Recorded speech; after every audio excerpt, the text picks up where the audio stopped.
we'll continue to come back to that now. The segment that we've had from the very beginning of the show, and we're going to go back to its original name, Beats of the Week.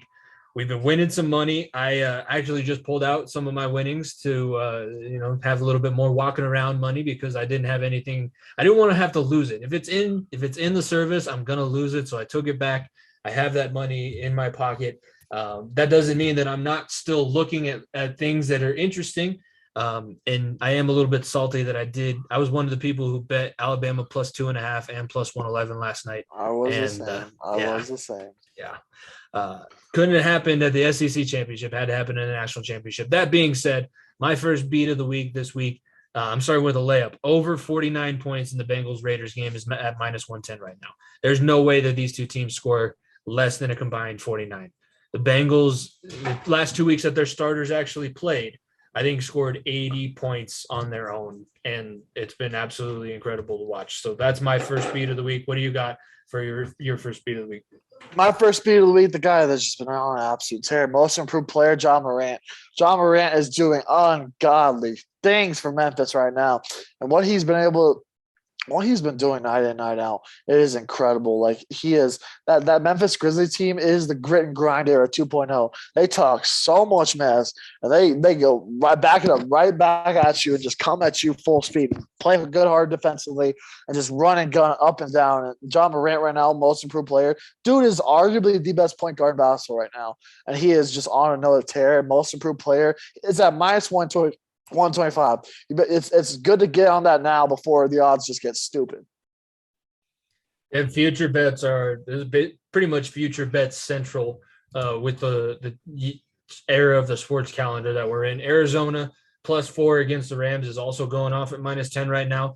If you think that either of these teams are really going to blow the other out, I don't think that I think you underestimate the importance of playoff football. I don't think either of these teams want to get embarrassed. Arizona +4. I picked them to win, but I'd pick them to win with kind of a little bit of a caveat depending on which Matthew Stafford shows up. If good Matthew Stafford shows up, I can still see Arizona making it close. I like the Cardinals +4 at minus 110. That's not bad. Like I think that'll be a game. I think it could come down to a winning field goal and at +4 that you're automatically getting that. So that's where it gets interesting. Especially like those two teams are so damn even. Get overtime, then that'll definitely happen. My next one, there's UFC back this week. Brandon Royval, who is one of those guys who fights out of Denver, as well is a favorite right now against I don't even know his first name, Buntorin at minus 172. It's been a rough couple weeks. Excuse me, not having UFC on Saturday nights don't feel the same without UFC on, and the pretty good card having Qatar and Shikadze as the main event. I'll always ride with the 303 guys, and Royval at minus 172 feels really really good. I not to be outdone, I have a WWE line, if you can believe it or not. The Miz and Maurice to beat Edge and Beth Phoenix at the Royal Rumble right now is sitting at +300. By the way, Edge and Beth Phoenix to win that match, minus 500. And if you have no idea who I'm talking about, congratulations. You're not as big of a dork as I am. But couldn't find anything else. And I did not understand how you could bet on WWE. But the fact that it was available, I guess I'll throw it in here. And if you are a listener and you are a WWE writer, please tell me what to bet on so I can win some money. So I know it seems unfair that you should be able to bet on that. It seems a little bit odd. It's fishy, that's for sure. It's fishy. It's very fishy. You know, it's also fishy, the Norris Trophy. And then McCarr is a plus favorite right now.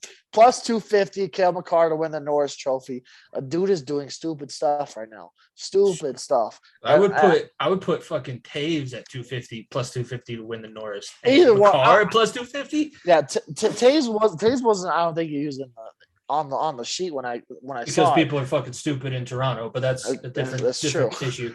That's very true. No, that's amazing. Definitely, I might just deposit money to put a bet on that because the play that he made against Chicago last week.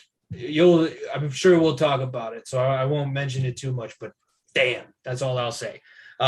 Speaking of which, let's go ahead. We'll get into play and player of the week. Not so fast. Oh, the legend is still here. Oh, the legend has his picks this week. Sorry, Bulla. Bulla, Don't don't punish my book. Please don't punish my book. He lost last week. He lost last week, and he wasn't very happy about it. He was not very happy about it. But you know what? This week, you after he woke up and yeah, realized he headbutted me, and he was not very happy. But you know what he's wearing this week? Nobody circles the wagon like Hasbullah and the Buffalo Bills. So let's hit the Bullah's picks this week. Do you feel confident in your picks this week? Yes, I do. Okay, Bula. All right, let's get this going. It's a wild card, super wild card weekend. Bula is being very, very confident. So Bula, why don't you tell the people what they're gonna pick? With our first beat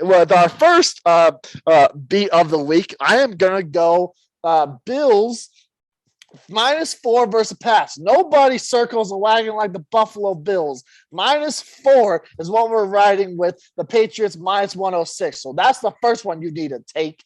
The second one, Jimmy, I'm riding with you, buddy. We're riding the Bengals -4.5 because the Raiders suck. I still hate the Raiders too over here in Russia. We don't like the Raiders over here. John Gruden, piece of shit, doesn't care about life. Fuck the Raiders. Go Bills or go Bengals -4.5 at -108. And then we have our last pick, the goddamn GOAT.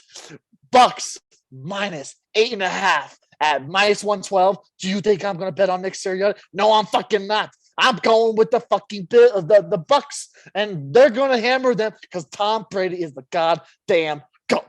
And we are going to go +587. That is Bills -4. Ride the fucking Bills. And then Bengals -4.5. Jimmy, it's for you. And Bucks -8.5. All together +587. Let's get back on track, baby. Thank you, Bula. I appreciate that. You know what you're talking about. Maybe we can hit this week. Bulla, maybe we can have you back. If you win again, we'll have you back. But plus, by the way, I saw the Bengals at +6.5 or -6.5. So the fact that you saw them at -4.5, people need to understand what that means and go get on it because the Bengals at -6.5 ain't good. But I think the Bengals at -4.5 is money. I agree with you. I agree, Bula. That is a great pick. I agree.